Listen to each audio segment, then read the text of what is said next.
প্রিয় দর্শক, কেমন আছেন? আশা করছি ভালো আছেন। জুলাই সনদের কি হবে, জুলাই সনদের ভবিষ্যৎ কি, সেটা নিয়ে ২-৪টি কথা বলতে চাই। হ্যাঁ, জয়যুক্ত হয়েছে, ঠিক আছে, আমরা জুলাই সনদ চাই, ঠিক আছে। জামাত যদি বিজয়ী হতো তাহলে জুলাই সনদ ঠিক আছে, কিন্তু জয়ী হয়েছে বিএনপি, ব্যাপকভাবে জয়ী হয়েছে। তার আগে আরেকটি কথা বলতে চাই, সেটা হচ্ছে অনেকেই জামাত আসবে আসবে, আমরাও সন্দেহ করেছিলাম জামাতকে আনা হবে, কিন্তু জামাতের যেখানে ৩-৪টা আসন অতীতে আমরা যেটা দেখেছি, এই পরিমাণই তাদের ভোট, সেখানে কারচুপি করে কত কত ঠেকানো যাবে। আওয়ামী লীগ নির্বাচনে নাই, বিএনপি নির্বাচন করছে। বিএনপির যে ব্যাপক জনপ্রিয়তা বিভিন্ন অঞ্চলে, উইদাউট আওয়ামী লীগ অনেক সমর্থক রয়েছে বিএনপি, সেই ক্ষেত্রে জামাত কারচুপি বা ম্যাটিকুলাস ডিজাইন বা আরও ইলেকশন ইঞ্জিনিয়ারিং এগুলা করে বিএনপির এত সিট তারা গ্রহণ করতে পারবে না, কারচুপি করতে পারবে না, সেটি সম্ভব হয়নি। সো বিএনপির ব্যাপক বিজয় হবে, ব্যাপক সাফল্য তারা পাবে, ঠিক আছে। বিএনপি সরকার গঠন করবে, ওয়েলকাম, অভিনন্দন। কিন্তু কথা হচ্ছে বিএনপিকে ক্ষমতা গ্রহণের পরেই জুলাই সনদ বাতিল করতে হবে। কারণ জুলাই সনদে আছে চেয়ারম্যান এবং দলের প্রধান এবং প্রধানমন্ত্রী একজন হতে পারবেন না।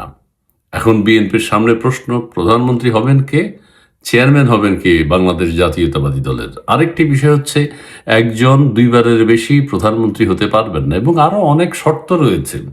সেই শর্তগুলো যদি বিএনপি বাতিল না করে, তাহলে তারা কিভাবে প্রধানমন্ত্রিত্ব দল এগুলো চালাবেন? অথবা জুলাই সনদ অনুসারে তাদেরকে চালাতে হবে, জুলাই সনদ মানতে হবে। এক, জুলাই সনদ যদি একসেপ্ট করা হয় তাহলে আরো বিভিন্ন রকম সমস্যা তৈরি হবে। বিএনপি ৭২ সংবিধান বাদ যাবে, বিএনপির যে রাজনৈতিক অবস্থান, বিএনপির যে দলের প্রধান মুক্তিযোদ্ধা জিয়াউর রহমান, তার অবস্থানও থাকে না।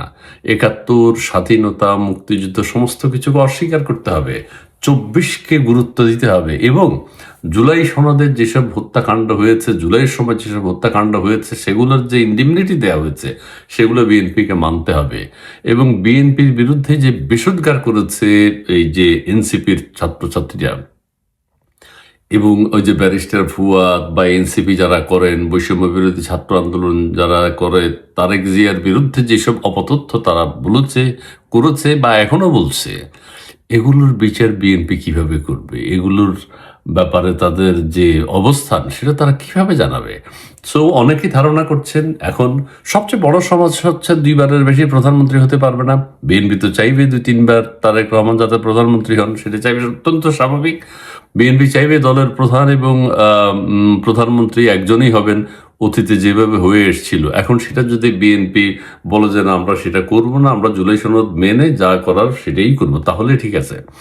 আর যদি বিএনপি সেটা মানতে না চান, তাহলে প্রথমেই তাদেরকে জুলাই সনদ বাতিল করতে হবে, যে জুলাই সনদ চলবে না, জুলাই সনদ আমরা মানতে পারছি না।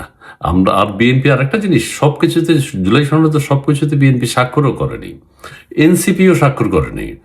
বিএনপি কিছু কিছু জায়গায় স্বাক্ষর করেছে, কিছু কিছু শর্তে। কাজে এটা নিয়ে একটা জটিলতা সামনে দেখা দেবে, ওয়েট অ্যান্ড সি। বিএনপির সংখ্যাগরিষ্ঠতা পাবে, ব্যাপক সংখ্যাগরিষ্ঠতা, এবং তারা সেইভাবেই সরকার গঠন করবে। যদি তাই করে, তাহলে যে কোনো কিছু বাদ দেওয়াও তাদের পক্ষে সহজ এবং সম্ভব। সবাই ভালো থাকবেন, সুস্থ থাকবেন, ধন্যবাদ।